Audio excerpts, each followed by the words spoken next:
Ah, we are live. Finally got it to go. Greetings. What an honor. What an honor it is to be here with you. Thank you for your patience. I am Aurora. Let's start it off with a little dance. Come on, you all. Let's get ready. Part 2 to the Mayan. Wow. What a gigantic series this has been. Come on. Let's go. Dance it off for a minute. Shake it off. Boom, boom, boom.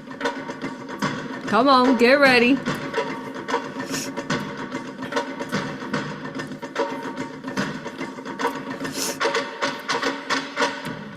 Oh, yeah. Wow, so phenomenal. I am AuroRa. This is final episode to the Mayan Atlantean series, which we've been conducting for over 2 years. What a joy and an honor it is to be here with you. And for you, if you've been watching it from the beginning and are on this final episode, wow, this is so tremendous that you've been here with us. So thank you. Or if you're just joining us now, go back and watch them all so you could understand. It's quite amazing. Along with this series, as well as the Antarctica, removing Antarctica and Tartarian series, so big to our soul's evolution and ascension. Thank you. Thank you. So a little bit more about me. I am a galactic historian. I am also the author to Galactic Soul History of the Universe, which is right here. And you can find under Amazon as well as Barnes & Noble. Here's book 2. So go check it out. It tells you the history of the universe and the multiverse. It's just amazing is what we can say. It's incredible. The universe tells us the truth of the universe and the earth. Come learn how to take your power back, find out about these entities, how they compromise, how they infringe, and how to not consent, most importantly. So yeah, go learn that sacred knowledge that we share through that book series. And then also I am known as a spiritual revolutionist, and I am the founder of A.U.R.A. Hypnosis, entity removal, past life regression. Perhaps you run into some of the practitioners who are posting maybe around the world. So it's such an honor that you have, if you have, but otherwise you can check out more practitioners at aurapractitioners.com. Come get your session. But I offer past life regression, A.U.R.A. hypnosis, entity removal, as well as raw Reiki sessions, quantum galactic Akashic readings, which I am the founder and creator of. And you can come book a session with me under risingphoenixaurora.com. I host workshops live as well as retreats. Our next retreat, you all, if you've been looking to get to Angel Oaks, which is such a sacred land, so sacred, get yourself there. And because last day is March 4th, so you can still do it. Sign up, hurry up. I'd love to meet you there and come learn how to become your own self-healer, how to, not allow these negative energies, entities around the, basically, parasitically around the universe and some verses as well, to infringe upon you or to, make you less empowered, less than what you are. You take your power back and you say, no, I don't consent using that sacred alchemy. So yeah, come learn. I do an online workshop for that, A.U.R.A, hypnosis, and raw Reiki. Next one is in April. And then otherwise I'll see you in Angel Oaks. And after that, I'll see you right around the 8/8 portal in Grand Canyon, Sedona. But let's get started, you all. This is just amazing. Thank you for being here. Let me know how you all like Rumble. I really would like to move my videos over to Rumble, that way I don't have to censor myself here. But I know that sometimes Rumble, like, the comments are not quite good, so let me know if you're having issues like writing comments there, or if there is any kind of like issues, because I noticed that also like the live, there's a lot of people watching just as here, but there's not that many comments. Well, they really mess with our numbers here though, so the numbers you're seeing are quite false. But yeah, so I'd love to move over somewhere where it's not so censored. So hopefully we can move over there, go make those accounts in Rumble so that we can be more fluid there. Okay, beautiful. Wow, what a joy. So let's get started. So I have Gina in chat. She's watching chat and she's going to be adding the doc. I think we're going to start doing something different, it seems like.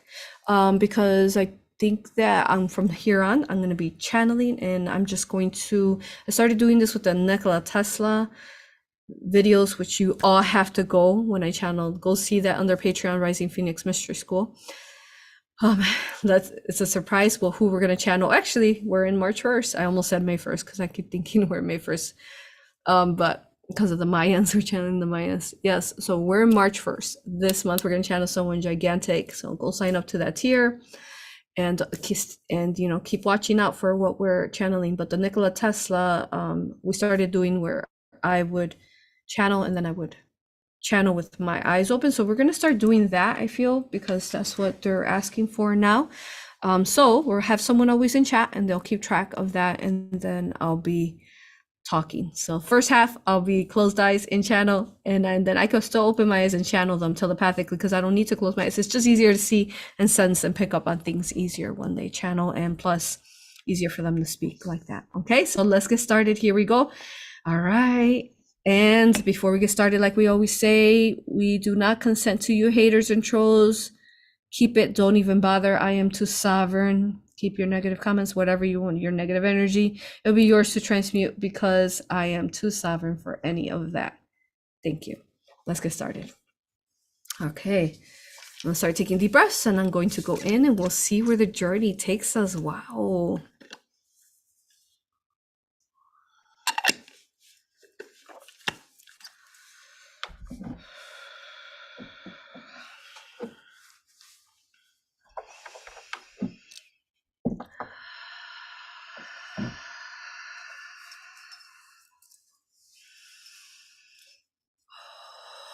Yeah, well, I'm getting ready here. I was listening to part 1. I only listened to the last 30 minutes of it because I was trying to hurry to prepare for this class. And when I channel, I tend to forget a lot of what we were speaking about. I was like, whoa, that was incredible. Honestly, you all, the Mayan Civilization part 1 is incredible. So if you haven't watched that, go watch that. But it's just amazing the way that Atlantean goddess taught us an immensity of sacred teachings. So we'll see what they could share now. But she has asked me that she would like for me to make courses of the Mayan teachings. So that I'm very excited about. So you got a taste of, through part 1 and now part 2, of what the Mayan teachings are like and how sacred they are to our ascension. So when that comes out, just join us for the Mayan course. I just want to let you know it's exciting. Wow, I'm going to go through and just really go deep into the understanding of the Mayan teachings, and it's amazing. I feel that we're very much aligned. Like what they're teaching is some of what I am teaching, of course, already intuitively from Divine Mother, because it's the same knowledge. Yeah. Okay. So here we go.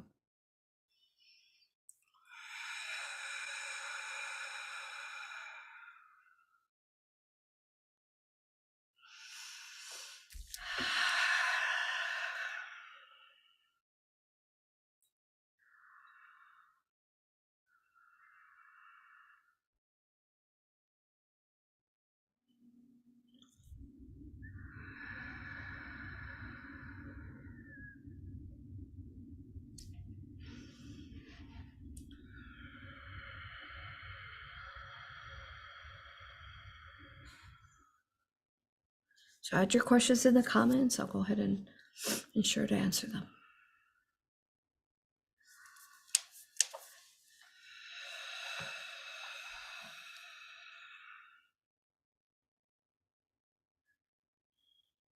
Mm-hmm.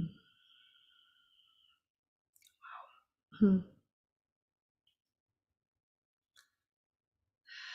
She's showing herself in this beautiful form.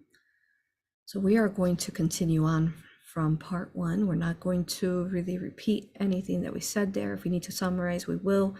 But these are going to be new teachings. Most more of the videos, new teachings.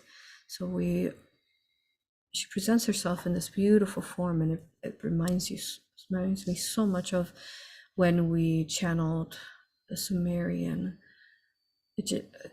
goddess, Divine Mother Ishtar, in her beautiful form. So that's how she's presenting herself, even though she had this Atlantean form that she already described to you in part one. Even though she had that form, she was like this energy that was gigantic. And when she turns into this beautiful, like, type of goddess, divine mother form, where, you know, she has a beautiful kind of goddess body, and then she has a crown. So she's like half phoenix and half female, and she has the Egyptian crown, the Isis one, the Hathor one, where it's the horns, the sacred horns to connect you to the beyond, and then she has the sphere of source at the center. And then from there, though, it's very beautiful to see, because in order for her to see even more deeply, detailedly, she has, like, you could say, like those indigenous masks, and I feel that that's where this began from. She's wearing like a bird mask, but not quite, because she's female, but under here is all female, the rest of this female.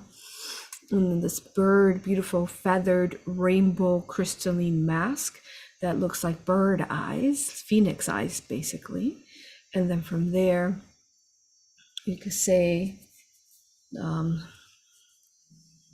she has feathers all alongside her whole backside, these rainbow feathers down to the bottom. And her feet are like the Ra feet, the blue avian feet, the Ishtar feet, where there are bird claws like an eagle or a griffin. And then she's showing me, she has 6 wings that are like angel, phoenix, rainbow, again, wings. Is her whole entire being is this golden rainbow light that is just so etheric and beautiful that it is hard to tap into or even keep up with her, of her vastness and gigantic energy she has. So this is what she's showing me, like this was an expression of her, which is also understood through the, say, the thunderbird, the phoenix that you see depicted in many pyramids in the Mesoamerica and lower regions of America. Okay. Wow, so she has so much to share with us of the times that we have forgotten. And so she's saying that she shared with us the beginning, right? And then kind of the end. Now she's going to share with you the in-between of what it was like to interact with these people, how they developed and how they grew, and how they became the astrologers that they became. So it's quite incredible, the civilization and what we have forgotten. And then she's going to tell you, you know, towards the end, what happened with the Mayan people. So it's a summary that she wanted me to share with you. So this is the view that you could visualize her and see her now, this vastness that not many can stand by. And I feel that that's why, yes, so not many can stand by or really be by, because of this fire that's ignited her through her, which is source flame, which is this purifying flame that does not allow anything artificial or AI within her proximity. So then, say someone who has infringements within them, they're still working on, and trauma, they have a choice whether they step through the, say, the fire, the rings of fire to purify themselves, or will they step away from and run from the rings of fire because they don't want to change and evolve and purify. Wow, so she's a very powerful being. Ultimately, we shared in the first video how she was the daughter of the flame, the phoenix. So this is so beautiful, the way that she's showing us this female divine mother essence with this phoenix form. Wow, it's quite incredible. Okay, so I'm going to go ahead and let her speak once she showed me the very first beginning scene image that she's showing me. Okay, so what I'm doing right now is I'm traveling through time and space like an aura It is an aura hypnosis, basically. I have my symbols on, my sacred alchemy, my infinite force field, the source of light, and only source of light is allowed within the space, and that is all. That is all. Okay, so here we go. I'm taking breaths and let her talk. You write your questions to answer them when I open my eyes.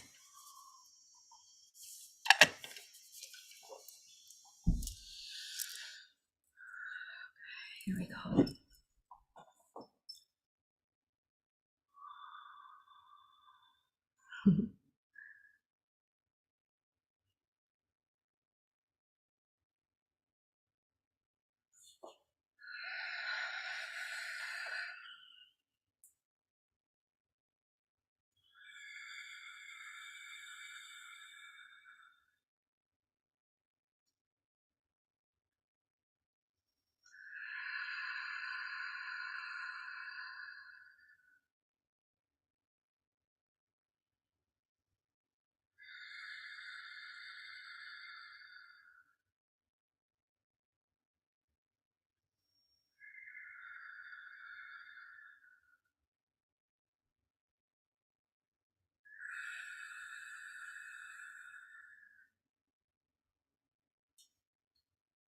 Greetings. I am Divine Mother, the Phoenix, the daughter of the flame. I went by in that incarnation as Aura. As your aura, the colors of your energy field. Once more, thank you for being here to listen to our sacred teachings of what has been forgotten from the ancient civilization of the Mayans, who were the strongest warriors who were able to retain the sacred knowledge to leave this behind for you. We will go into much of this civilization and much to connect it to the now of the time and space you are in now. Thank you. What an honor. Move on our mic forward here. Make sure you can hear us good. Thank you. So we will continue now back to the time where we were we had already started the civilizations. We had started to spread the sacred knowledge. We're building the beginning pyramids. We've begun to teach the civilization of these indigenous natives to these sacred lands of the Yucatan area, the Gulf of Mexico areas there. So they're starting to spread, and they spread fast. They're learning. One civilization learns, then teaches another tribe and teaches another tribe, but they must though go through a form of, as I said, hundreds of years here, up to 700 years, if we could give it a time, but not quite right.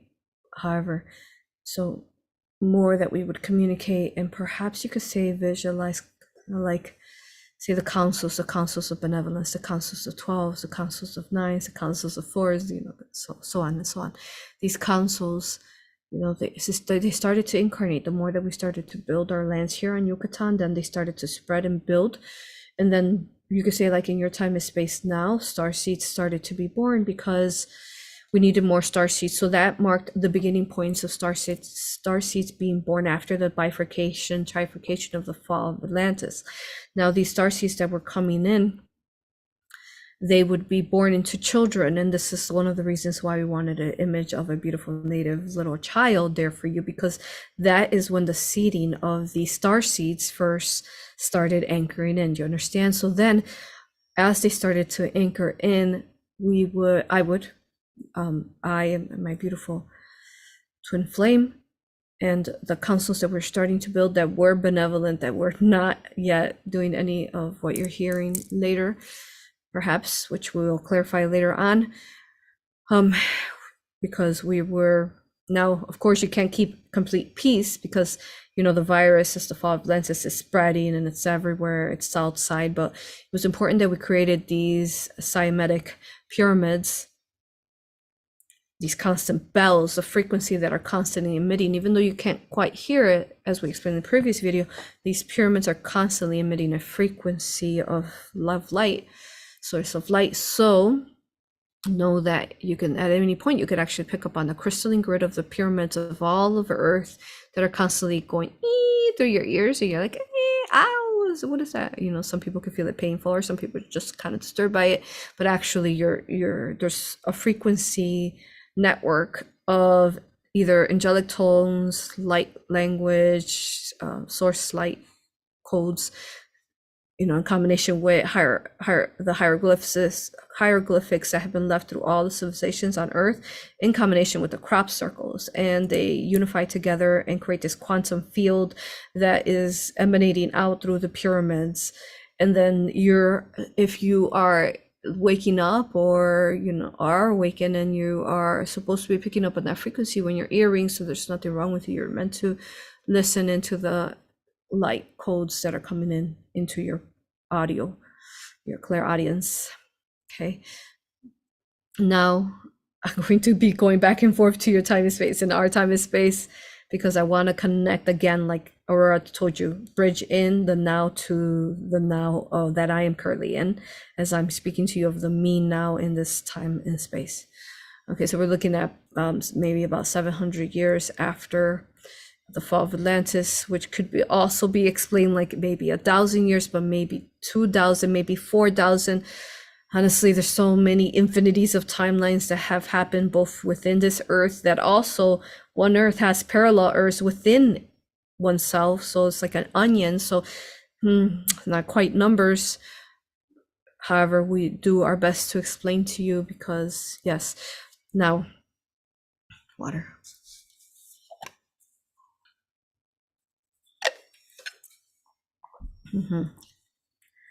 Okay. Semantics, yes.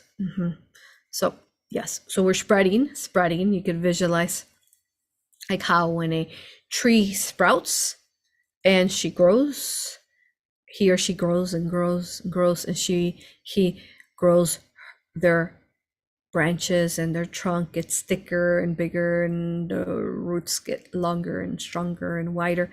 So that's how you could visualize the spreading of the ancient teachings of the Atlantean on our side of what's going on. Now we know that our brethren from the Atlanteans who escaped the fall also were teaching the other sides of the worlds, but we're speaking of this space, time and space now, as this Mayan series. Okay, now we're spreading, and yes, the star seeds are birthing in. So that's the first, say, call of the waves of volunteers, as you call them now. And they are, as they birth in, they come, say, of age.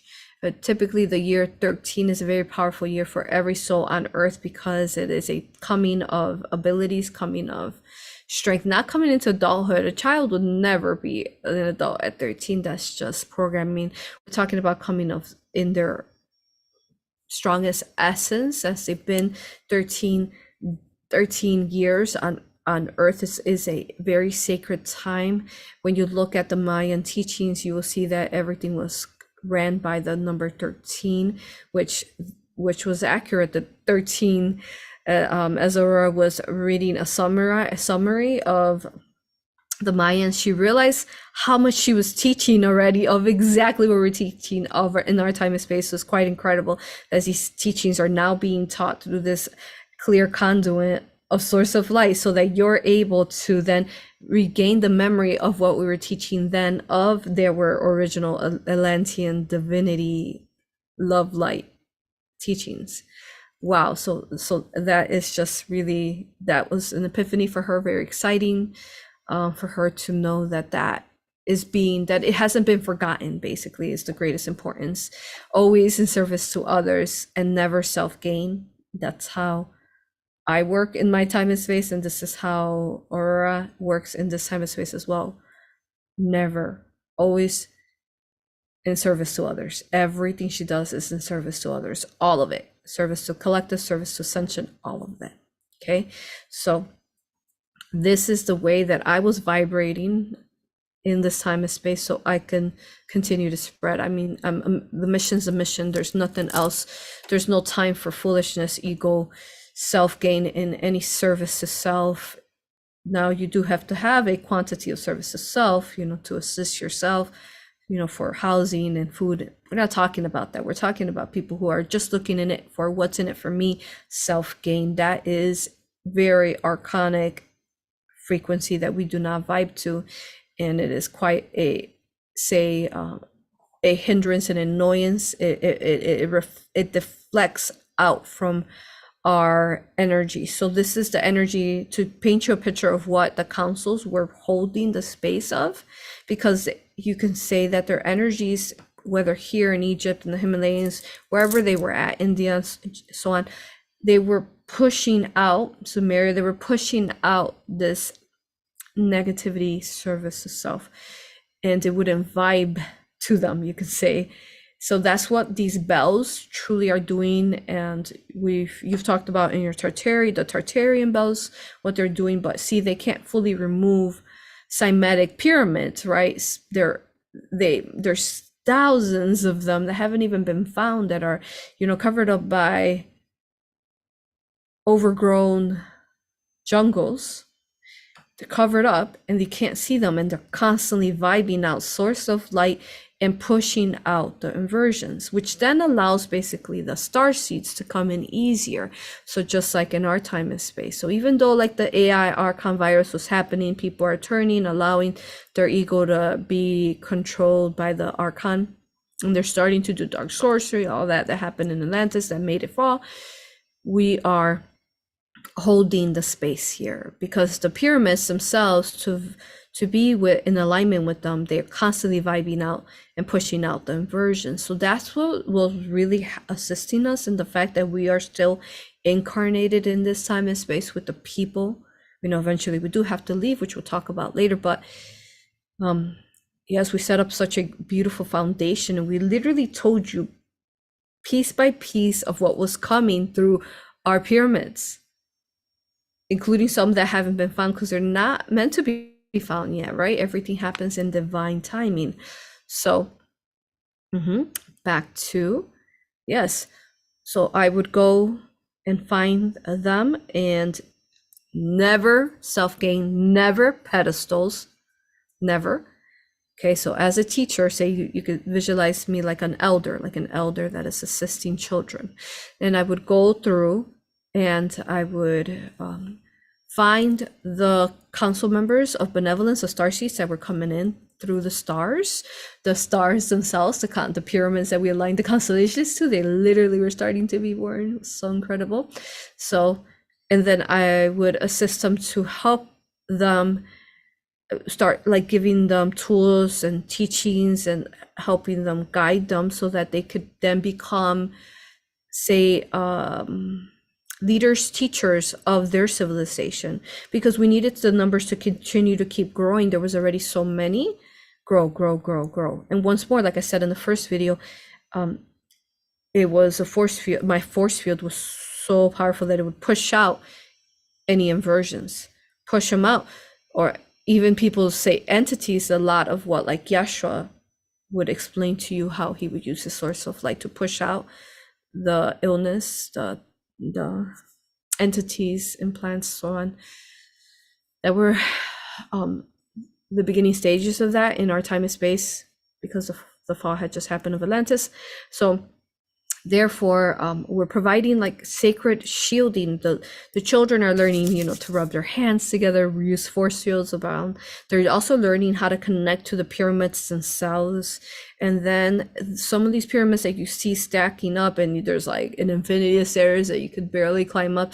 We not only did we build them like that cymatically, but we also, was important that we guarded the children that were the starseeds that were going to grow up and become, say, powerful protectors of their tribes.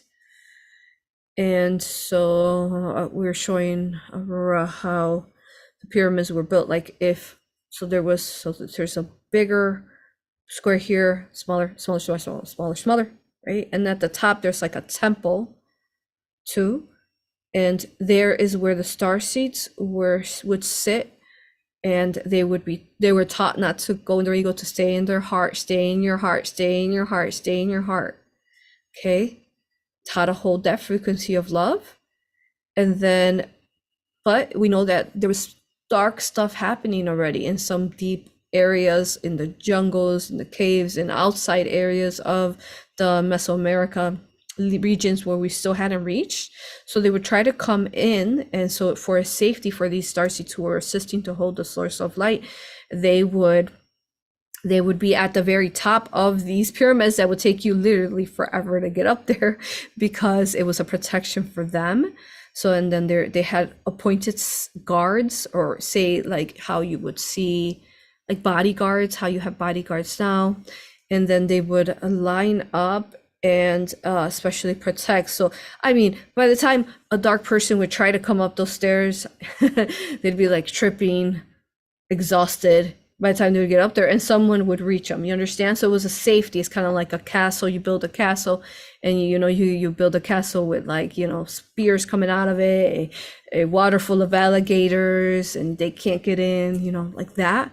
Except for we didn't have walls to build the pyramid, but it was to protect the star children then. You understand? Okay.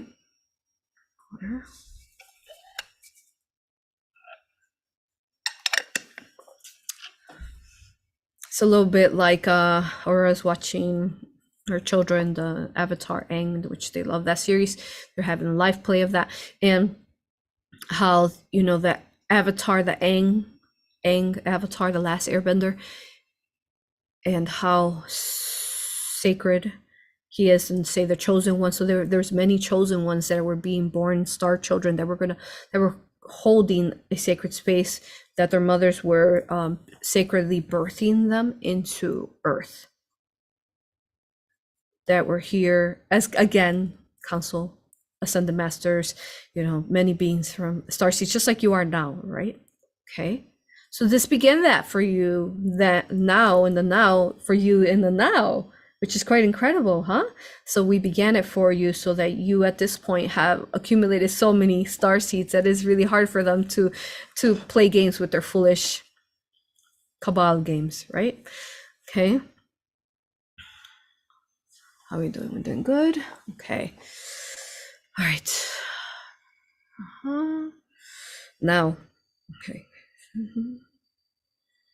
So let's see. So they were also connected, these star children were connected to the universal laws of the sacred universe. So they were guardians of these keys, that AuroRa has a whole playlist for you on YouTube. And in book 1, a whole chapter. So they were there guarding, and they were anchoring in the keys. Going back to the original Pangea, and how Yeshua was Noah's Ark, and how these lands spread out to become positioned to where they're at for the keys. So they were anchoring in these sacred laws of free will, law of wisdom, law of love, so on. Okay.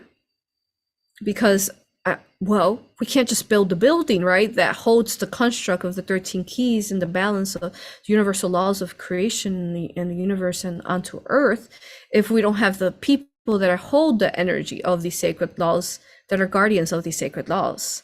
You understand? So we already had, say, angel form. So this is before Tartaria. Therefore, like these angels that you see, that we saw in Tartaria, that had actual angel wings, were being born in this time and space of the Mayans. So there was actual babies, children that did have angel wings through evolution, depending on how strong they stayed in their heart, how purified they stay, how much they really did mean love and protection for others and never ill intent. And as they leveled up like this, years and years on Earth, they continued through the centuries and Mayans to develop. And then eventually they continued to spread out. But so were the other teams spread out from the Atlantean ancestors, spread out doing this as well. And it seems in Yeshua, all these locations, right?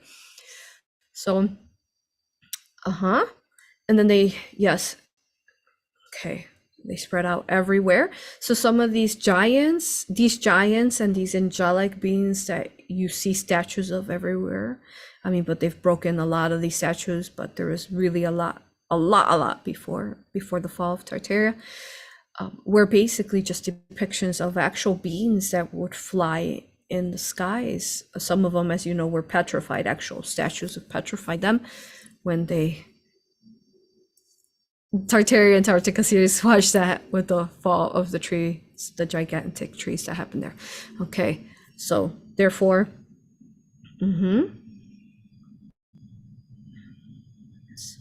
so of course they were very real. That's wow.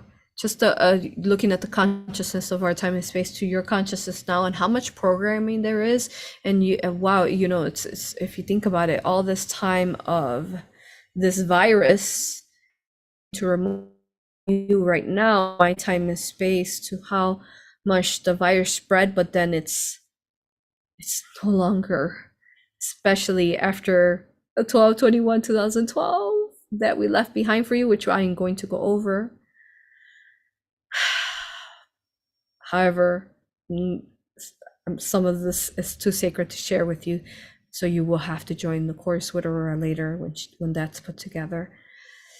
Yes, that, wow, that pivotal moment in time and space. Ooh, it's so big. Okay.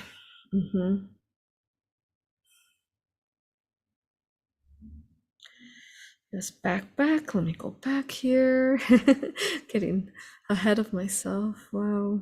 Yeah. Oh, yes. I was talking about how much the virus, I can't say that word. Let's delete that word.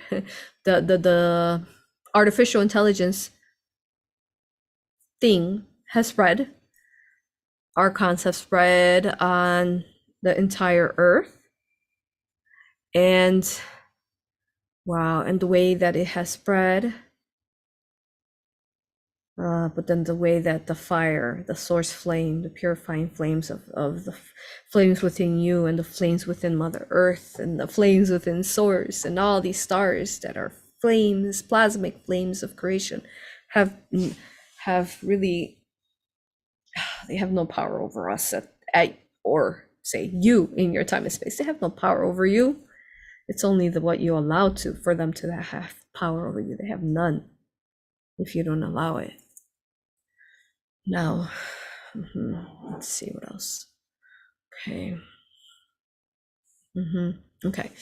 So yes, the consciousness is much different now because we're at the beginning stage where, you know, they're trying to say infringe, and they've caused the fall of Atlantis, but they're not quite fully in charge of the whole earth, because we're a strong light and we're spreading the councils that spread on earth. We're spreading the light infinitely.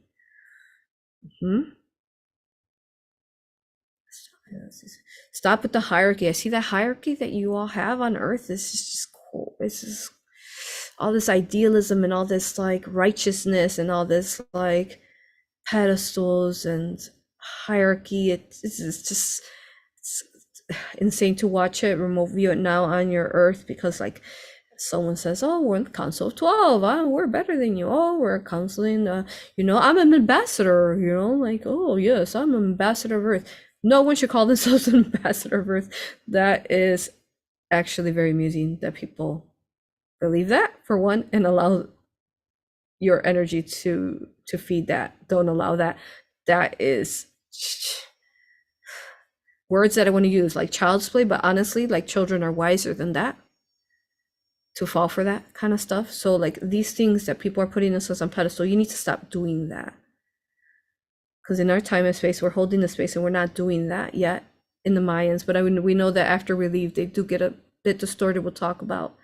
However, yes, okay, everyone is many beings. You are a Lyrian queen, you are a Pleiadian princess, you are an angel. Everyone is many multi-dimensional beings, and we need to stop worshiping and putting peoples on pedestals on this, okay? That is the plague that we're talking about, to do that. no one person is an appointed ambassador. That's not how that works. There goes that energy. Is just really like, that energy is very irritating to even like feel outside the field of who I am, because it's like I, as this phoenix, just wants to transmute that and eradicate that, because that is nonsense. It is garbage. It is foolish. And in your time and space, I can speak like this because, I mean, and you're in that final battle, say the final showdown, and it's done. It's like you need to stop allowing yourself to be pulled into these inverted matrices, which Aurora did a beautiful job communicating that recently, about the matrices that they pull you into. Yeah, seeing the way that the Illuminati and the Cabal, and how they're even really, truly, they're running the spiritual communities, which I can't go deeper into that. But they're running it. You have no idea how much they're running it. So, can't go further. So let's continue on that. So going back, going back and forth. Okay, so here you are in the now. None of that's allowed in our time and space. Okay, and if someone starts turning, what is the word? Turning like this, can't use that word. So start turning with the artificial intelligence plague. We'll call it a plague. Then basically what happens is that they have a choice. All these like star seeds, children, elders, they become older at this point. We're fast forwarding, now they're older. And some of them, could be 100, some could be 40, they're coming in at different decades of times and spaces. They have like this divine kind of, say, divine guide. We call it protocol, but it's not a protocol, like divine book, you could say, that they're really good at detecting what's false or not, a matching vibration to source of light. So if it's like this person starts vibing to that, they have a choice. Come work on yourself, come here. The collective of this, say, tribe of this pyramid civilization, because there's many, right? There's many. We're at the time and space where there's many tribes and many pyramids, hundreds, thousands of them spread out. Okay, all the way down, even down to South America at this point. Okay, and in the Americas, because you have many pyramids as well, even up to Canada. So like they've already basically we spread. So think about like what it was like before the English and the Spanish came, and how the natives were all everywhere, right? Not including the Tartarian times, but they were everywhere, all the way up to Canada, down to the tips of South America, right? Okay, so all we're talking about, they're spread everywhere. And at this point, I'm starting to look into ascending out, ascending out of this, because I've done what I needed to do on Earth after the fall of Atlantis. I brought what I needed to, brought the teachings here. And they are already learning. They weren't, say, savages. Actually, the savages were the English and the Spanish that were murdering, that came in and murdered and raping them. They're the real savages. So in this period, they are working with people. If this virus, because remember, we're trying to work with the virus to not work with the virus. We're trying to work with not allowing the virus in. So remember, it's trying to penetrate these energy civilizations, these force fields. And it depends on how big the energy, that the space that the star seeds hold that are appointed in these tribes. So like you could visualize like many Yeshuas, you can say, and each Yeshua is in each. So Mary and Mary Magdalene's, they're set up in all these spaces, and then they so strong in their heart, they hold very strong carriers of Christ consciousness energy in them, that they're irritated. say, you could say the easiest words for you to understand is irritated or annoyed by the AI. It's a not a matching vibration to them, so they don't allow it in. So long as they stay strong and in their heart, nothing can come into these fields of pyramids. So that was the whole beginning point, and why at that point, through your Tartarian time, say fast forward way in the future, where the English and Spanish are attacking these people, because they were still, even though we had left at that point, they were still carriers of these sacred knowledges of Atlantean teachings, and they wanted to densify these teachings and also to penetrate the energies and lower the density on Earth, and then initially really lower to the lowest third dimension after Tartaria, onto where you are now in the lowest third dimension. But now you've raised so much, although from the initial fall of Tartaria, you've had a whole century to work on bringing the energies up, and you've done a tremendous work. Okay. So yes, back to the people who have been contaminated by the plague, artificial intelligence thing that spread. They have a choice where you work on yourself, heal yourself. They had the tools, actually. They had light. They have light back then, just like Egyptian, you'll see like hieroglyphics have like images of light bulbs. They had their own light, not quite like Nikola Tesla's, but they had their own light. And then we have the time and space of our time and space, which was more like a natural light that was vibrating out from the pyramids at night.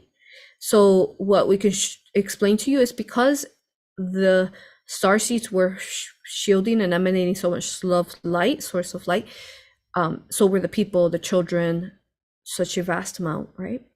They're glowing, really. And then this basically still allowed for some of the crystalline energy light to remain within the stones of all these pyramid, Mesoamerica pyramids, right? Okay, so then the pyramids at night would literally glow. They would glow in our time and space. It would glow like a firefly. So you wouldn't be in a full dark. The walls glowed like fireflies.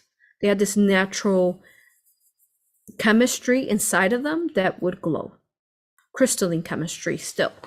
It's a little bit like when you go to a cave and they're taking you through a walkthrough, and then they turn off all the lights, and then they use like a luminescent light, and you see that actually the crystals are glowing, or the stones are, the walls of the cave is glowing with this violet light. That so imagine like that, but in our time and space, they were really glowing at night. So during the day, basically what would happen is that the sun, Father Ra, would charge up the stones through the pyramids. And then, so then the stones, which are really crystals, as we talked about in the first part 1 video, then would illuminate that light that was soaked in all day. And then same cycle, then they again would come charged up with the sun. And that's truly why they do all these chemtrails and these fake blankets, because they know how truly powerful the sun is in awakening people of Earth and charging up these organic structures of crystalline pyramids all over Earth. So they're trying to block that, but as you know, you are stopping a good amount of those infringements. You got one day where it's 80 degrees, 1 hour later it is down to 20, 40 degrees less. It's like that's their machines, as you know. Now, in their time and space, they didn't quite develop at that point. They weren't developed with your heart machines, as well, not yours, but their heart machines. So they couldn't stop the sun in our time and space. Okay. They weren't there yet. Okay. Let's see what else I can share with you. This time and space, there was many beings. There was beautiful. These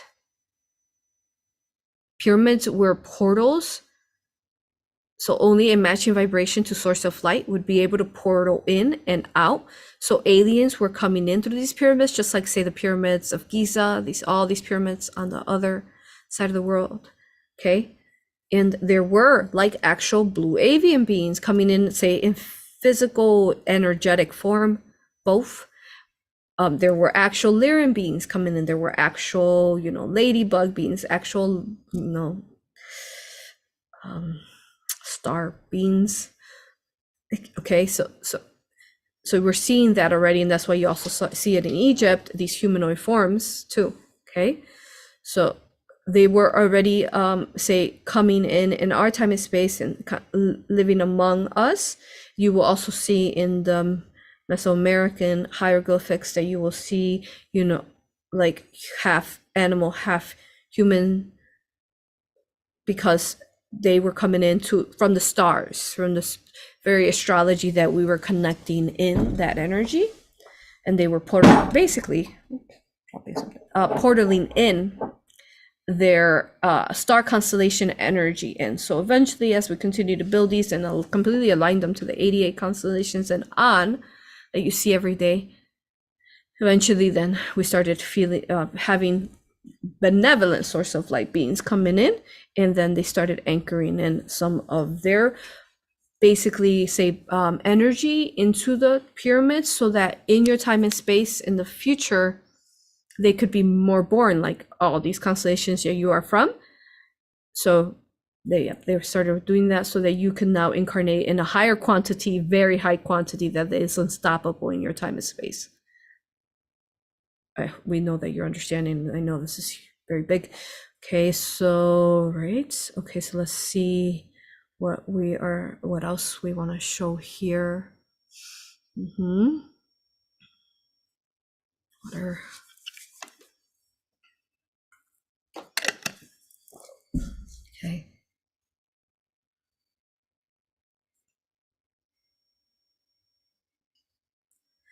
The year of the dragon. Wow, it's incredible energy you all are feeling. Ooh. This begins, let's just say every year from here on is going to be another year of the dragon. Let's say that, because it will be energetically. Wow, powerful energies you have going on. Okay, so let's see. So know that the veil is very thin now. AuroRa has explained to you how every day of this year the dragon will be like a lion's gate.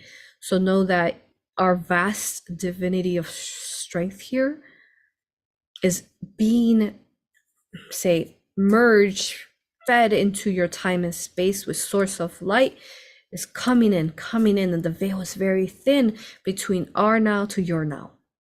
Very thin. And we are converging. There's a convergence. There's basically a beauty that is happening with Pluto. So if you look at the star alignment right now, and it's been like this for a couple, maybe a month or more, Venus and Mars are together, and there's a child with them, which is Neptune is with them, or Pluto. They're kind of changing back and forth, Neptune and Pluto. I believe mostly Neptune is right next to them. So if you look at the stars now, so there's a birthing of energy. So in this perspective, Venus and Mars is really representing, say, mother and father. There's, again, so much false information about that you're going to hear about Mars and all these things. But if you look at Mars, it's actually this, if you look at it, which are an actual, say, telescope or camera, you will see that all the stars have changed, right? They weren't like this before. You could actually see them in their embodiment, their collective force. So what perhaps was negatively being done in Mars or other locations around back in different times and spaces of Earth or other parallel Earths is not really like the organic Mars has come online, and you can say their bifurcation has happened as well. Because remember, you started here, and then the rest of, so what do you think happened after, say, the 2012 that happened in your Gregorian, but really that happened for now. Even the Ethiopian calendar is not quite accurate to the original Mayan calendar that we left behind for you. but it is the closest. So it was that time and space when you know what, and you know what, and you know what, you cannot say. So it was like 2020, 2021. That time was the real Mayan calendar of 2012. Okay. Now, so that is that whole bifurcation you started seeing, right? The organic from the artificial. What timeline do you choose? Being more organic or being artificial? But if you choose to be organic, you do have to do the work. You can't just think you're going to go into that without removing the artificial from within you. It's just not how it works.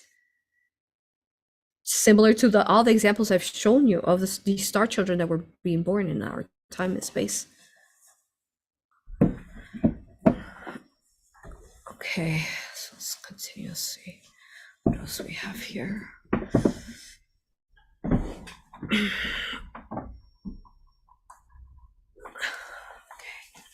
sit up. Okay. So let's see.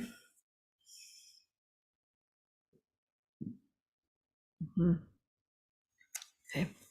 So yes, the children were they were still retaining some of the Lemurian. So in our time and space, it hadn't quite fallen to the third dimension like you are now. It was more like a 4/5 in between of that.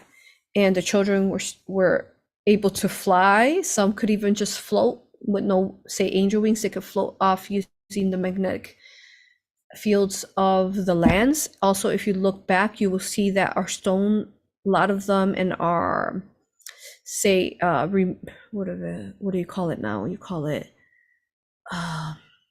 not remains, artifacts. You call them artifacts. They were made out of jade. They were made out of, obsidian, these different crystals. So the children were very much attuned with different crystals.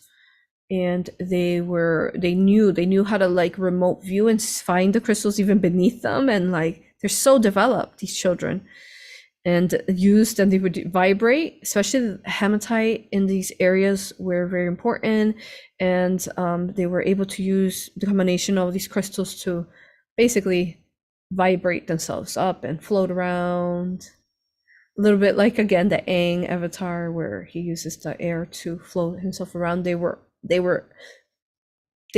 avatars. Yes, that's the best way. They were avatars of our time and space, and they could do the elements. They can hold fire, they can hold water. Okay. Okay, so then such a beautiful time and space that was happening. Even after that fall of Atlantis, it was beautiful to see the humankind blossom and evolve, even like in their organic bifurcation of Vesica Vices versus those who were losing it because they chose to be on pedestals and whatever, to think that they're higher than everybody and they're ambassadors over the whole earth. So they were lost, and wow, these civilizations are just incredible and vibing to the love light. Okay. All right. So eventually, though, we do have to send out. We've done what we needed to do. We can't be here. We can't hinder. We're teachers. We can't. Not hinder. We can't.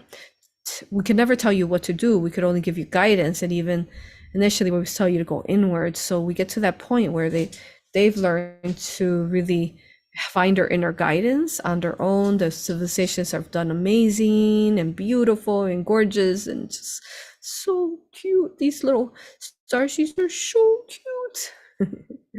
Okay, so it is time for us to ascend out. Me and my twin flame came from Atlantis, and we ascend out. Now, though, we know that they're not going to be able to keep up with it, because you could say, in a sense, we were like, say, the main, if you have a crystal grid, you got the main beacon, and especially if they're incarnated, say on foot, they're going to be a very strong light that's going to be constantly echoing out like this, like a heartbeat, boom, boom, boom, drum cymatics again. So they're going to be echoing out. So if you pull that, say, from the incarnation, which after we left our energy and our love behind, but physically we weren't quite here. So eventually through the centuries, some of these things that we taught them, they do start, the virus does eventually come in and they start losing the truth. They start, say, sacrificing, the 13-year-old virgins. It's horrible. But the hieroglyphics that we left behind for you of like these demons and monsters and these bat-like things, that was us telling you not to worship them. That was us telling you, hey, outside this, say, sacred civilization, when it was being held up benevolently, there's all these like demon things outside of, in the other lands. So that was us telling you about these demons, not to worship them or to please to them. So yeah, it did happen eventually, because centuries later, the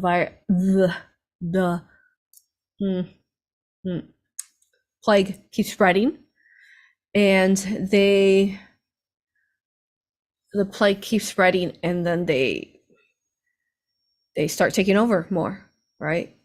Just like you saw, especially fall of Tartaria at that point, and then they spread, and they're going after all these different locations where they're still holding, especially the natives. They're going after the natives because they're holding the ancient teachings of Atlanteans of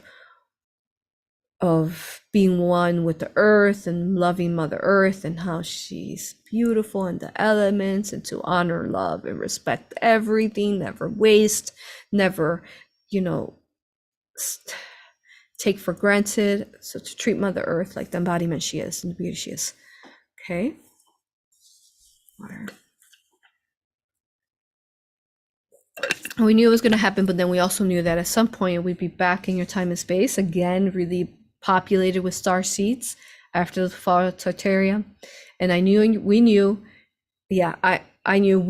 our civilization knew that in your time and space that you were going to come up with that final, because we had foreseen again through the stars telling us, and this will be more in the course, how to read the stars to be able to see through them, because that's what we will do in our time and space, see like a fast forwarding into your time and space.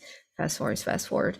And the stars will talk to us and tell us what's happening in your time and space, so that we can set up what's happening in our time and space, so that in your time and space you can prevail. You understand?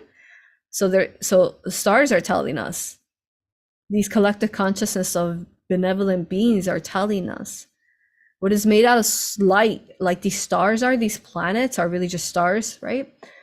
What is made out of light cannot be penetrated. It is source of light. These stars are just, cannot be penetrated typically with the AI plague, unless they do have some machines that do harm stars. But if a star is in your proximity, you're looking at it and it's vibrant and glowing and plasmic and beautiful, and it has, the star themselves have cymatics within themselves. If you look at them, they make up shapes, and AuroRa has shown you like testimonial videos of her retreats and how the stars started shifting in those time and spaces, and how they started turning into Merkabahs in different shapes and pyramids and so on in the sky. So this is what has happened, because basically what's happening is that the stars are a reflection of the pyramids that are directly aligned to the star. Each tiny little star has a pyramid, right? And they're reflecting. So you're seeing the reflection. Truly, when you look at a star, you're seeing the reflection of the pyramid. So the star is emanating out sacred geometry, cymatics, into the pyramid. You understand?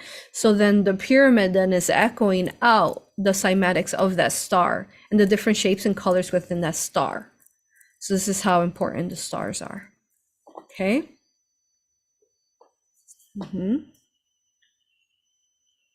Yes. Is there anything else we want to share here? So you're seeing reflections of one another. You understand? So really these pyramids, you can feel like this is how we want you to, if you ever are able to connect or touch foot upon these, is we want you to feel them like, and remember a lot of them are still like, they look like little hills, but they're really pyramids. So we want you to, when you connect to them, feel yourself like you're going into say time travel portal, but we're going into the star source of light of that soul group energies, if you want to now, of course, but that is a very powerful way. And then also your Tartarian buildings also connect to the stars too in another form, which we can talk more about later, because they also hold up the grid. And a lot of these buildings basically were original Atlantean buildings. The buildings that you see and you're like, there's no way a human made this. Like, whoa. Those buildings that are so incredibly symmetric in perfect degrees in every single shape, those were made in Atlantis. And basically when Atlantis fell, they turned into these buildings instead. So they were crystal buildings and they turned into flowers of life. And what you're looking at is just so beautiful. And that's why they put in that inversion of the religion and these cathedrals that are so sacred, and there shouldn't be any petals in there. It's disgusting. The way that they're violating Earth and Mother Earth and the children is unacceptable. And this is why I tell you to focus and pay attention. And don't let don't lend your energy, don't let your light to power up these inverted matrices. Okay. But you are free-willed and we respect your choices, as always. But we send you love, light, and Phoenix Flame if you need it. Okay, now, see what else we can put together for you here. Anything else we want to share of our time and space? The first video was so much, right? 2 hours. We're just so happy to be here, concluding this video. Feel like we've shared so much sacredness already. So we're at our limits of sharing sacred knowledge in this time and space. Thank you. You are incredible. You are loved. Share this video as far and wide as you can. Share it. Part 1, part 2, this whole series. Share it. It's so important in waking up and bringing more of these star children on Earth. Looking through if there's anything else we are missing here. We're going to answer your questions now, though. So I'm sure that your higher selves will make sure that we don't miss anything we're meant to share today, because your questions are going to be incredible. So yes, we're going to go ahead and allow AuroRa now to open her eyes, and she's still going to be communicating from us. Oh, the Mayans. Let me tell you what happened. Okay. Yes, so this is what happened. Okay, so those star children eventually had children and children and children, right? But initially, of our time and space, when it is true, the civilization did vanish because they did ascend. So the people who were ready, so you could say that in our time and space, we had a bifurcation. So after we left, we specifically, me and my twin flame, they had a time and space shortly after that. They had a bifurcation within their own civilization, and then they chose to leave. And whoever was a matching vibration to ascend out did ascend out, and really are big guardians of your time and space, guarding Earth and creation. So, but then there was also people who stayed behind. Some of them stayed behind just because they weren't a matching vibration to what needed that for them to ascend out as ascended masters. But some of them just stayed behind because they needed to still hold light as guardians too. So there was the choice to there. And that is why it's so mysterious. Like, what happened to the Mayans? Because they did ascend. We ascended out eventually. Mostly because we did not want them to, they couldn't get access to our knowledge. So we needed to leave before they would try to get access to our knowledge. So basically, we really did ascend out. See, all these times and spaces are happening pretty close. Like Tartaria is happening while there is indigenous people living in the pyramids. You all, like, you understand? This is AuroRa talking more here. It's like, we can allow AuroRa to speak now. So we're transitioning now. So here we go. So I'm gonna be speaking, allowing for her to speak from now. Okay. Ooh, so much. Gotta refocus here. Okay. Hold on, everything's kind of spinning. 1 second.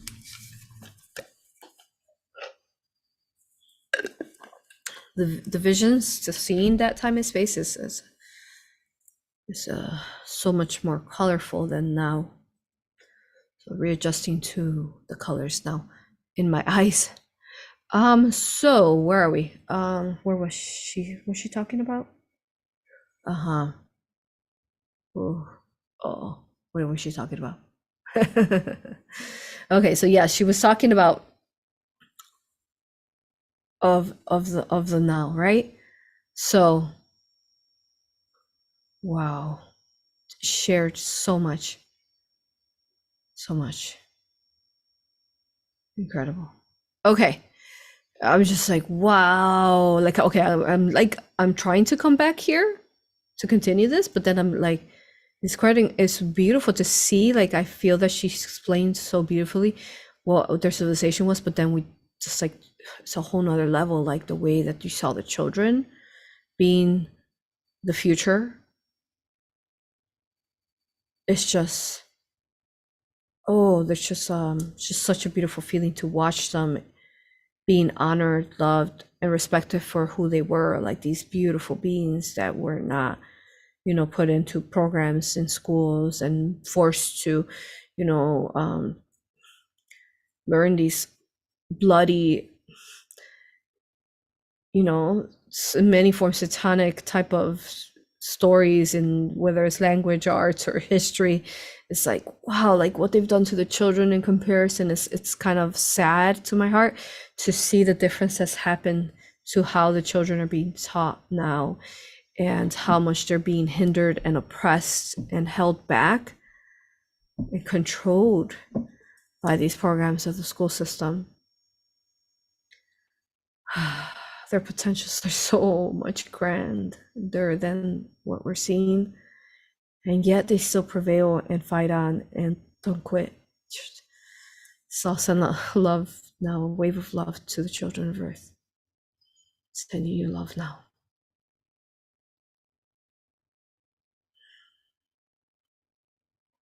You got this. You're going to do this. You're going to ascend us out in the future. You are beautiful. You are loved, and you are honored as the children of Earth. Yes, you are. You are the bravest warriors of creation.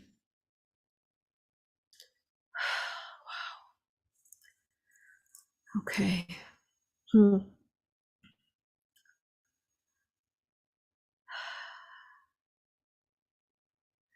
Yeah, so it is beautiful what they showed me and the way. So yes, the Mayans left, and it was they did what they needed to do and to protect. But then also I saw how they also spread. So the ones that stayed behind, they couldn't quite stay in the pyramids. Some of them went to like a deeper type of, say, mountains and caves and into the inner earth more.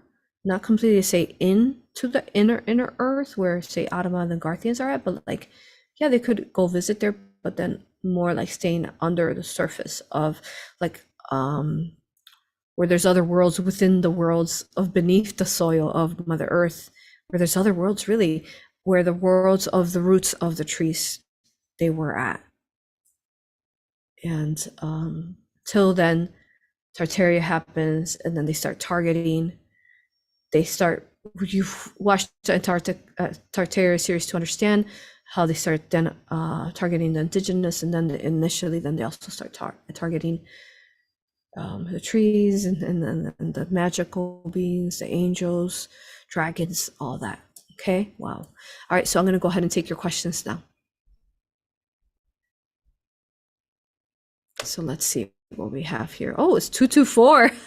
Of course it is. 224, 2024, right now, guys.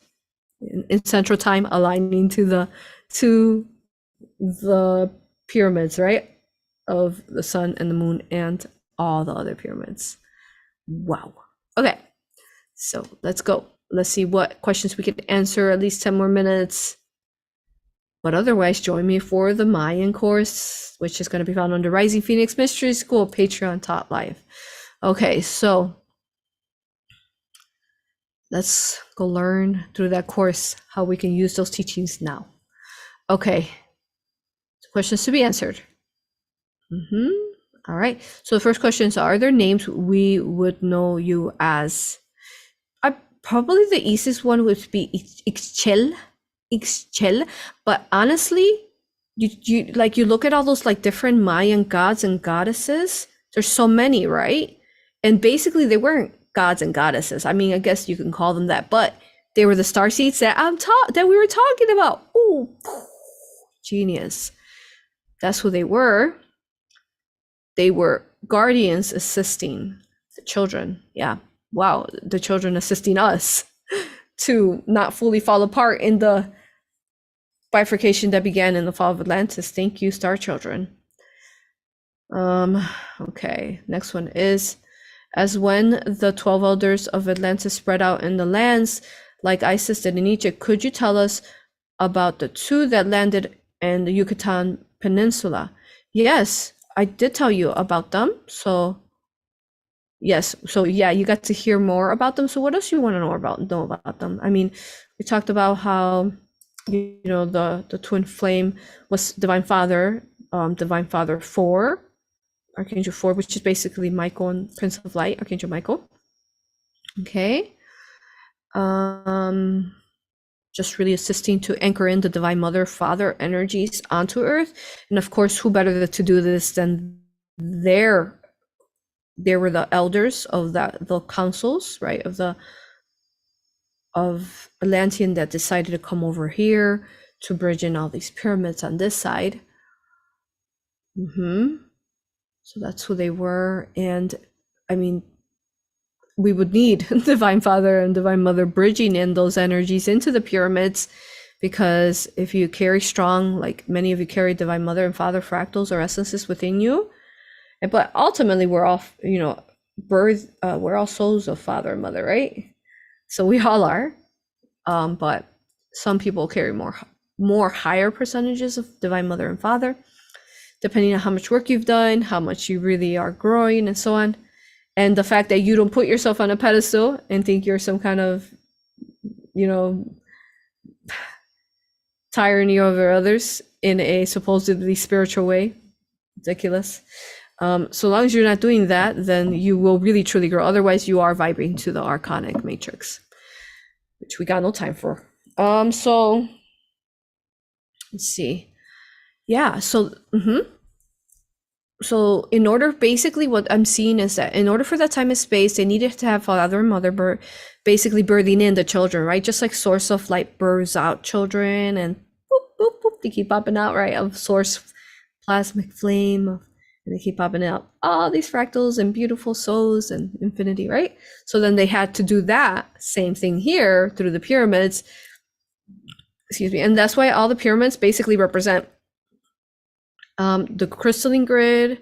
Read book 1, especially book 2 that goes into that. Watch the series that I have going on to understand that further. But the pyramids are birthing in the souls, so that explains why Father and Mother would set up the pyramid so that we could birth in the star seeds and the souls, because otherwise you couldn't birth them in. Again, because what happened is that the inverted matrix began then at the fall of Atlantis, and it was that trapping of the souls. All the souls were going to the false light and starting to be recycled in. So like these souls are trapped over there, and we can't quite get them out of there because that's their choice. They want to be there in these inversions because they have free will. So we needed help, what she's showing us, and that's why they called in the starseeds through the pyramids to incarnate the babies. You understand? Oh, that makes sense. Thank you for that question. Okay, I think I've done good with explaining who they were. They have no time or tolerance for worship at all. Disgusting. Yo. Okay, so let me see.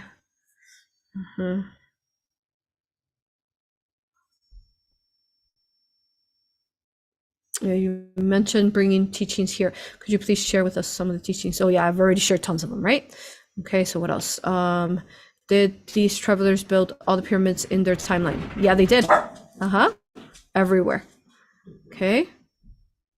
Next one is, then they broke out into branches like after they left.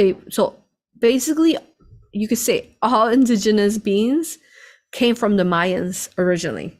And then there was Aztecs, right? And there was like Incas, and then like that's like centuries after they left of what they turned into.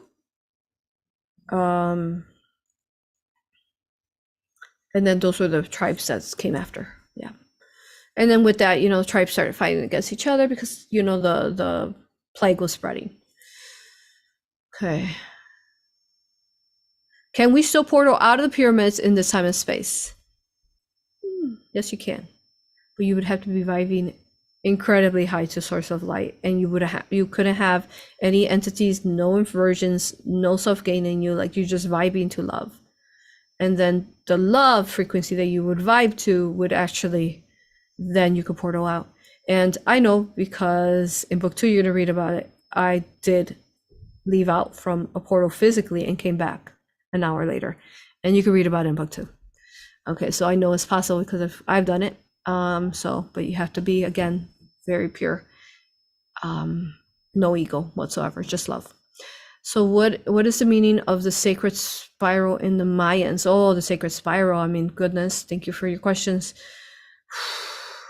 Well, the sacred spiral basically represents creation and how there's the one point, right? There's the one point, which is mother, father, and then how they counter. If you notice, the spirals are counter on the Mayans, not clockwise. So center, then they spiral out, out, out. So the spirals mean Divine Mother specifically, and her creation and the way creation really just spirals out through all time and space.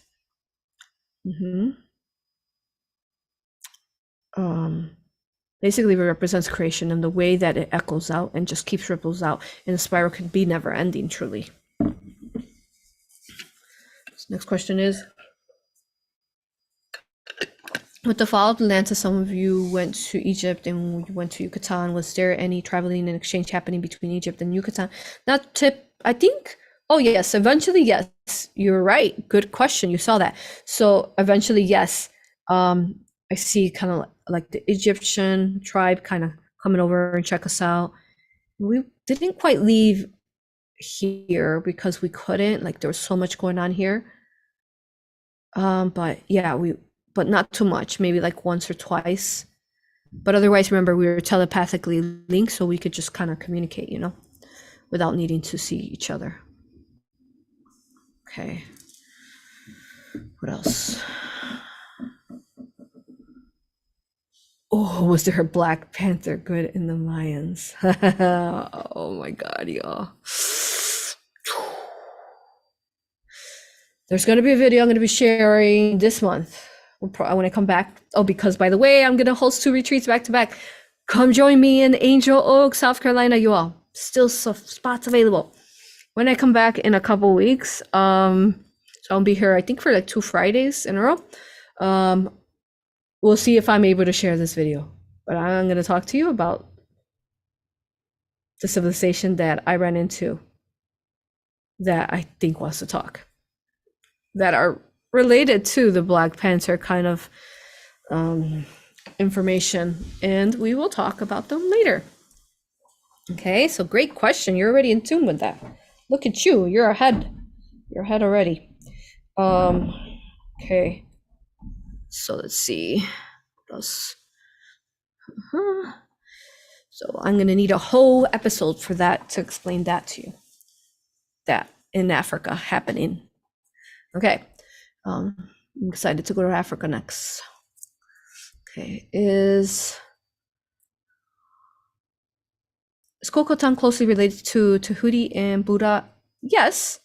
But remember, it's just star children and they don't want any form of worship, nor do they care for a name, really, honestly. Like, where there's so many different names that don't. It's hard, like, being that's just like multi-dimensional constantly shifting. It's like you don't quite have, say, a limiting name. Your name is so expensive that there's like this infinity of just love light. I don't know. Okay. Did Enki get involved with the Mahi? So Enki, I feel, is basically the archon, is what they've shown me. So Enki is the archon incarnated. So Merlin, that we talked about, the false magician. Get involved in Mahi. I don't know about Mahi. I don't even know who that is. I don't quite read much, you all. So I don't know these names. So I honestly, it's just kind of, yeah. So I just share pure knowledge here.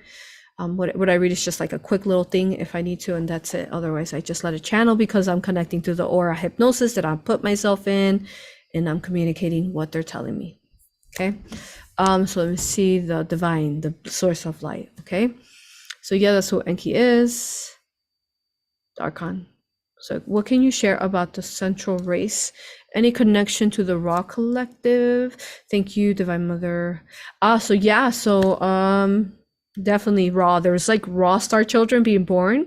So they were so cute. I see kind of like they're looking like blue avians, but then they also look like a little bit like her form, like humanoid birds. So beautiful. Like the colors are so rich. That's why you see also she's saying like the headdresses, how they would wear like feathers, right? The indigenous tribes feathers, and they drum, and it's like they know the teachings from back then. There's still, even like with all this distortion and this target on the indigenous people, especially like in the North America, Mexico, at least they let them survive, but they made them all become like cultist religions, right?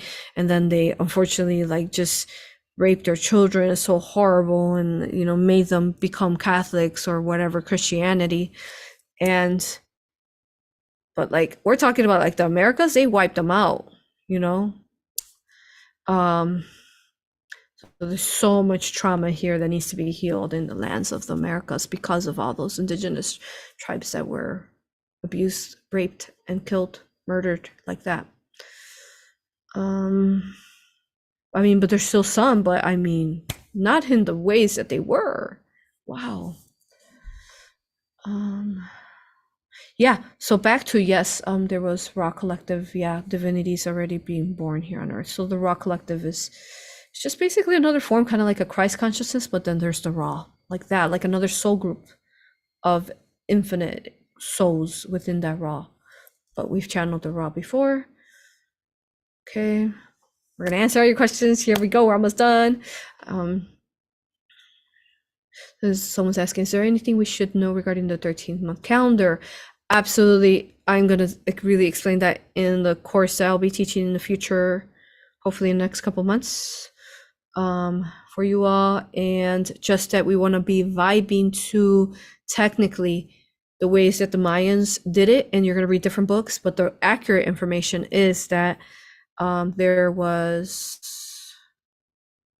20 days in a month, say, and then 20 days times 13, I believe. Basically, there's 260 days to the year. And I would have to read, this gets really trippy, so I would really have to put a course together for that, because, yeah, so basically, when you look at the ancient teachings, even like, there was like a little story. I didn't read the story, I just saw the article of it, but they were talking about the Mayan twin brothers who were the heroes. And guess who those twin brothers were? So they left these sacred knowledges. Again, they were Divine Father, Michael, the twin brothers that we talk about, Michael and the Prince of Light. And there they are in the Mayan teachings. But people don't understand what they're reading, and through these hieroglyphics and teachings that they left behind, they don't realize that that's what we were talking about. The twin brothers are Divine Father, Michael, and the Prince of Light. Okay. Even like the 13, they believe that there's 13 dimensions. That is accurate. Again, Atlantean information that was given to them, and the 13 dimensions of the school, but beyond the school, there's, even higher dimensions, right? Everything that we've been talking about is just quite incredible, like how we've been teaching this already. And I honestly did not even know it. It's pretty amazing. Especially at the beginning, I didn't know it, but throughout time, of course, I started realizing, wow, we're teaching from their time and space of Mayan Atlanteans. Okay, so at this point, of course, we know. But yeah, could you share? Okay, could you please share the implications of the scenes Christ consciousness Mayan civilizations? Well, that is really hard to answer because it's taking me a whole series to answer for you. So go watch this whole playlist from the beginning where I spoke of all these civilizations you just asked about. And they took a whole series, just like you're watching now, of the Mayan to explain themselves, a whole episode. Okay. So regarding, so it's just basically starseed beings, right? Energies that are coming in to assist waves of volunteers of these people who are able to hold themselves in the organic world versus the artificial. Regarding astrology, is the tropical system we are using now without Ophiuchus 13th sign? No, Ophiuchus was always there, so Ophiuchus should be there. Truly accurate. So Ophiuchus has to be there. That's the accurate one. So there's something about Ophiuchus that we'll talk about in the course that they've tried to delete it, but it's back, right? So they've heard there was a true sky astrology like the Vedic that's more accurate. Yeah, definitely, for sure. All right, so I have answered your questions. Thank you all. Phenomenal time here. So let me go ahead and read out some of these comments. Let's see what you guys have here. Happy spring season and Veluvia, everyone, Veluvia. Oh, we're also ready for this moment in time. Yay! And Michael says we have been cleaning rain here in the south. Beautiful. Rain here across the pond. It's beautiful. In England too. Oh, okay. Water dragons, busy bees cleansing today. Thank you. Water cleansing all over the world. Beautiful. Love the thumbnail image. Me too. So beautiful. Someone said about her description, wow, what a beauty. Yes, such a beauty. Someone said, I just found you. Wow. Oh, yay. Welcome. Love you. And I'm so happy I just got back from Mexico and connected with a god, and God is so grateful. Ooh, now you know that you were talking to the star children born in that time and space, because basically they were born there, but their essence, their spirits are still there. They're protecting these lands still, right? In spirit form. Someone said, I have chills from head to toe. I wonder when you got those chills. I'd like to know when that was. So next one is, yes, that's so true. We have lived in so many galactic lives, but in this moment in time, we are here and we need to honor this life. Live in present, assist mothers, spread love, light, joy. That's right. Keep going. And someone else said, a guy inserted plastic bottles filled with bleach to the roof, and bottles would glow, bringing in light to the homes. I don't know about bleach, but that's interesting. Cool. Okay, powerful. Thank you for explaining the connection between the pyramids and the Tartarian buildings and the stars. That's right. Thank you. I'm starting to forget, but yeah, you just reminded that to me. Wow. Yes, that makes sense. So next one is, this will be profoundly true. Greetings, you bountiful beauty. A splendid godchild telling reality. Oh, thank you. Very poetic. Love it. Next one is incredible transmission. I'm very connected to Mayan energy and moving to Mexico. Thank you, AuroRa and Goddess. Incoming. Thank you. Thank you. I love you, honor you, and respect you. You are all absolutely gorgeous to be able to be here holding the space to understand these sacred teachings. Again, join me in all our retreats, online workshops, Rising Phoenix Mystery School. Come learn some of these Mayan teachings, because again, even though I'm going to make a course like directly linked to, say, their hieroglyphics, their teachings, how the sun works, like I'm going to go very, very deep with these teachings, that I'm seeing at least 2 courses that I'll have to teach, because it's going to be so much. Know that we've already been teaching it, you all. This whole series playlist that we channel so beautifully freely every Friday live, 1 p.m. Central Time, when we do many different episodes, right? But this series that we've been channeling for years was all sacred teachings of the Mayans, you all. So go back and study if you need, but it's already been there. So hope to see you through some sessions, some courses. I love you. Go to risingphoenixaura.com for more information. Go buy the books. Thank you for being you. Thank you. I'll see you next time, you all. All right.